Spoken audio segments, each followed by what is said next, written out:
Imagina la escena. París, siglo XVIII, un hombre es descuartizado en la plaza pública por atentar contra el rey. Uf, una imagen brutal, desde luego. Totalmente. Y la multitud observa aterrorizada.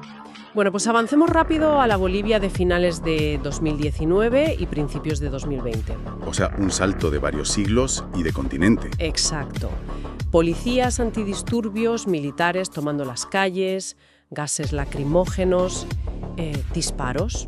A simple vista parecen dos mundos totalmente inconexos. Parecen sí, pero hoy vamos a ver por qué, para la filosofía del poder, son exactamente la misma táctica. Es un salto temporal brutal, pero cuando aplicamos la lupa teórica adecuada, las piezas se encajan de una forma casi perturbadora. Y esa lupa nos la proporciona un artículo espectacular de junio de 2020. Ajá, escrito por el investigador Eduardo Salinas. Eso es. Se titula Vigilar y castigar, análisis sobre la coyuntura político-social boliviana de 2020.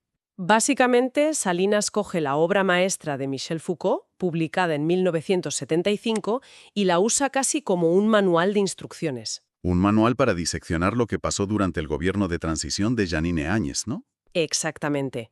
Pero ojo, antes de arrancar con este análisis a fondo, tenemos que hacer una pausa obligatoria. Sí, es fundamental aclararlo para nuestra audiencia. Sabemos de sobra que los eventos que vamos a tratar hoy, todo lo relacionado con el gobierno de Yanine Áñez y los conflictos sociales, son un terreno políticamente muy sensible. Y fíjate que el engranaje principal que mueve toda la teoría de Foucault es entender el poder de una forma muy particular. A ver, cuéntanos. El poder no es un objeto que alguien simplemente guarda en un cajón o, no sé, en un palacio. Claro, no es algo físico. Exacto.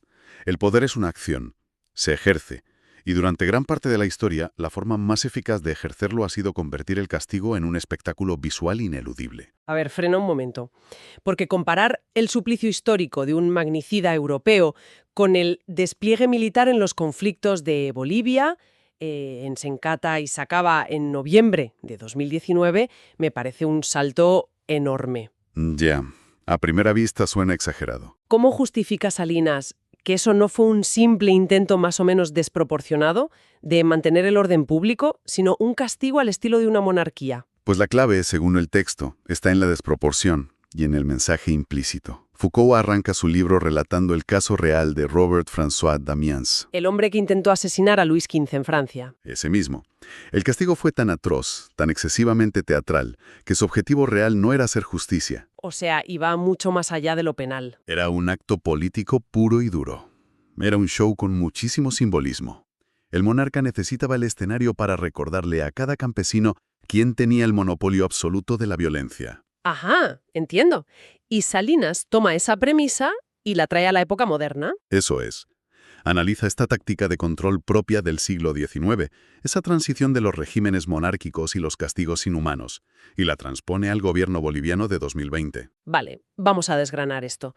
Argumenta que el uso de armamento letal por parte de las Fuerzas Armadas y la policía no fue solo represión. No, el texto lo define como un castigo ejemplificador. O sea, un castigo a una población que desde el poder se veía como desobediente. Exactamente. El Estado asumiendo el rol de un monarca moderno ante cientos de manifestantes que, en la visión del autor, se convierten en Damiens contemporáneos. Planteado así, es como si el Estado fuera un padre autoritario y profundamente abusivo. Es una analogía dura, pero muy precisa. Un padre que no solo castiga a un hijo, sino que necesita desesperadamente que todos los demás hermanos miren la escena. Y que sientan terror, claro. Para legitimar su propia autoridad. Pero esa necesidad compulsiva de crear espectáculo, en el fondo revela una debilidad tremenda. ¿Sí? ¿Ironías del poder? Foucault señala que esa estrategia tiene fecha de caducidad. Lógico. El miedo crónico no se sostiene. La Europa de la Ilustración descubrió a las malas que masacrar a la gente en las plazas genera, a la larga, revueltas populares. El miedo se acaba transformando en rabia. Exacto. Así que el Estado moderno tiene que buscar un plan B. Necesita infundir ese mismo temor social a la población expectante, pero sin recurrir a la represión letal a diario. Pasar de la sangre al teatro visual, por así decirlo. Eso nos lleva a la ocupación simbólica. El documento se detiene en unos operativos conjuntos de militares y policías. Los del 16 de enero de 2020, ¿verdad? Sí. La versión oficial del gobierno era que salían a las calles para, cito textualmente, dar tranquilidad a la población. Pero Salinas hace una lectura totalmente inversa en su artículo. Totalmente. Él lo define como una expresión puramente simbólica. O sea, tomar las plazas principales de los 9 departamentos de Bolivia Ajá, usando uniformes de combate. y armamento y entonando cánticos militares en pleno centro urbano. El objetivo, según el texto, era una afirmación de poder, una advertencia. Lo fascinante de esto es cómo se puede leer el miedo detrás del propio gobierno. De hecho, el autor del artículo hace aquí una analogía muy curiosa con la cultura pop que encaja perfecto. Menciona al personaje de los años 80, He-Man. ¡Ostras! He-Man. Levantando la espada, ¿no? Exacto, levantando la espada y gritando, «Yo tengo el poder». ¡Qué buena imagen! Irónicamente, en la arena política, quien tiene la urgencia de salir a la plaza pública a gritar que manda es porque teme perder el control. Claro, el poder real simplemente opera. No hace desfiles para autoconvencerse de que existe. Esa es la tesis del autor. Pero claro, tener a los militares estacionados en las plazas es caro y desgasta. Aquí es donde se pone muy interesante la cosa, porque una vez que ocupas el espacio físico, necesitas ocupar el espacio narrativo. Y psicológico.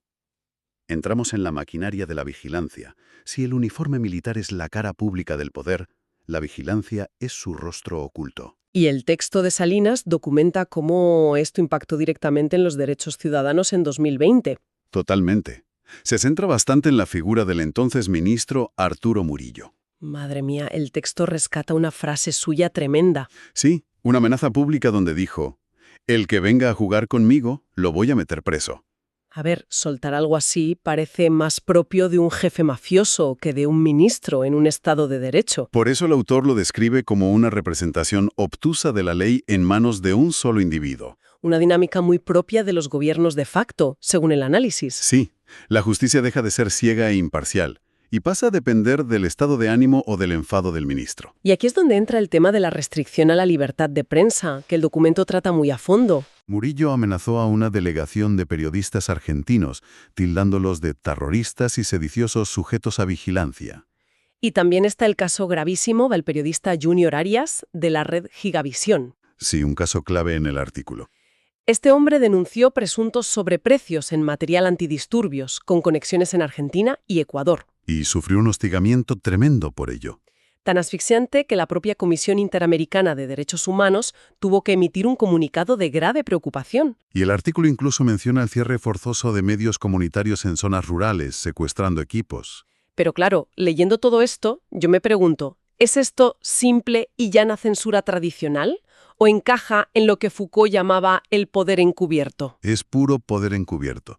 El concepto central aquí es la panóptica moderna. Me encanta cómo el texto rescata metáforas para explicar esto, como la capa de invisibilidad de Frodo en El Señor de los Anillos o el hombre invisible. Exacto. El poder más absoluto es aquel que la sociedad sufre sin ver directamente quién aprieta el botón. Foucault analizó un diseño de prisión del siglo XVIII, llamado el panóptico. Una torre central de vigilancia rodeada de celdas retroiluminadas, ¿verdad? Eso es. Los guardias pueden ver a cualquier preso en cualquier momento, pero los presos no pueden ver a los guardias. Nunca saben si los están minando en ese instante preciso. Y por tanto, actúan asumiendo que siempre los están vigilando. O sea, la censura se convierte en autocensura. El ciudadano es su propio carcelero. Brillantemente perverso, ¿no? El Estado no necesita taparle la boca a cada periodista físicamente. Solo necesita crear la sensación de que cualquiera puede ser procesado. Pero mantener esa torre de vigilancia mental en pie, con la tensión social al límite, tiene que ser dificilísimo. A menos que surja un catalizador inesperado. Y a principios de 2020, vaya si surgió, la pandemia de COVID-19. Si conectamos esto con el panorama general, la teoría de Foucault resulta casi una profecía. Foucault introdujo el concepto de la biopolítica. ¿El biopoder? Sí. En el pasado, el poder disciplinario se basaba en la espada, hacer morir o dejar vivir. Pero el Estado moderno aplica el poder a toda la sociedad para controlar los cuerpos y la salud. La administración exhaustiva de la vida biológica. El autor argumenta que el gobierno de transición en Bolivia aprovechó esta emergencia sanitaria. A ver, seamos realistas. Había un virus respiratorio letal a nivel global. Los confinamientos ocurrieron en casi todo el planeta. Claro, el texto no niega la existencia del virus ni la gravedad médica. Menos mal. Lo que Salinas critica es cómo, bajo el paraguas de un Estado de derecho, se aplicaron medidas restrictivas propias de un Estado de no derecho. Utilizando la salud pública como la coartada perfecta para silenciar la disidencia política, ¿no? Exactamente. La biopolítica explica perfectamente estas acciones. Justificaron la inmovilización social total.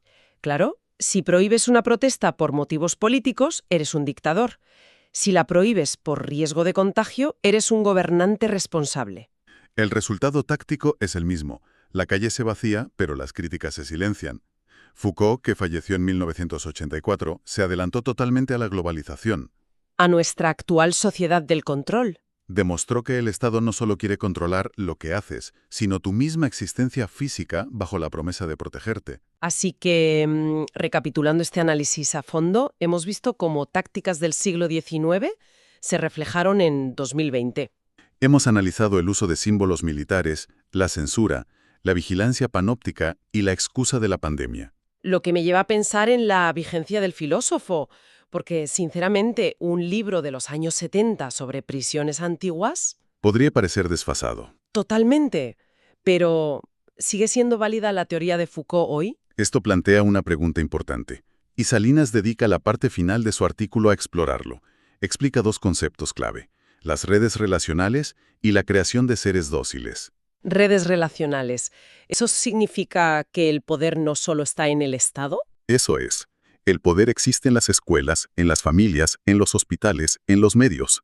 Es un tejido. ¿Y el objetivo de todo ese tejido es crear seres dóciles y disciplinados? Exacto. El autor concluye que la teoría del poder es extremadamente útil para explicar fenómenos políticos actuales. Porque demuestra que la coerción ha cambiado de forma, pero no de fondo. Pasamos de los calabozos a los decretos sanitarios o a la persecución mediática, pero el objetivo sigue siendo la obediencia. Entonces, ¿qué significa todo esto en la práctica? Bueno, el artículo nos deja un debate sobre si podemos tener una gobernanza real si la gobernabilidad se basa únicamente en el miedo. Claro, Salinas dice que esas expresiones simbólicas de autoridad actuaron como un freno, destruyendo el mismo Estado de Derecho del que el gobierno se jactaba. Es la diferencia entre gobernar de verdad y simplemente sobrevivir aferrándose al monopolio de la fuerza. En resumen, ya sea un rey del siglo XVIII o un ministro moderno, el poder no es un trono cómodo en el que uno se sienta a descansar. Es una maquinaria. Una maquinaria hambrienta, sí, que necesita ser alimentada constantemente con vigilancia y demostraciones de fuerza. Totalmente de acuerdo. Bueno, pues muchísimas gracias a la audiencia por acompañarnos en este profundo análisis a fondo. Desgranar estos textos es vital para entender nuestra realidad. Ha sido un recorrido intenso, pero muy necesario. Sin duda. Pero antes de despedirnos, queremos dejar a quienes nos escuchan con una última reflexión, algo para darle vueltas en casa. A ver, cuéntanos. Si Foucault pudo ver las dinámicas de dominación de 2020 estudiando las prisiones de los siglos XVIII y XIX, pensemos en el futuro. Interesante. ¿Cómo se verá la vigilancia y el castigo en el año 2050, cuando nuestra biometría, nuestros datos médicos, el historial de Internet y nuestras opiniones estén completamente digitalizados en un servidor central? ¡Qué miedo! ¿Seguirá necesitando el Estado sacar al ejército a las plazas para infundir respeto? ¿O el verdadero castigo ejemplarizador será simplemente desconectarnos del sistema financiero y social con un solo clic? Te borran del mapa sin disparar una sola bala. Exacto. Ahí queda eso para la reflexión. Nos despedimos por hoy y, como siempre, os invitamos a seguir cuestionando todo vuestro entorno. Hasta el próximo análisis a fondo.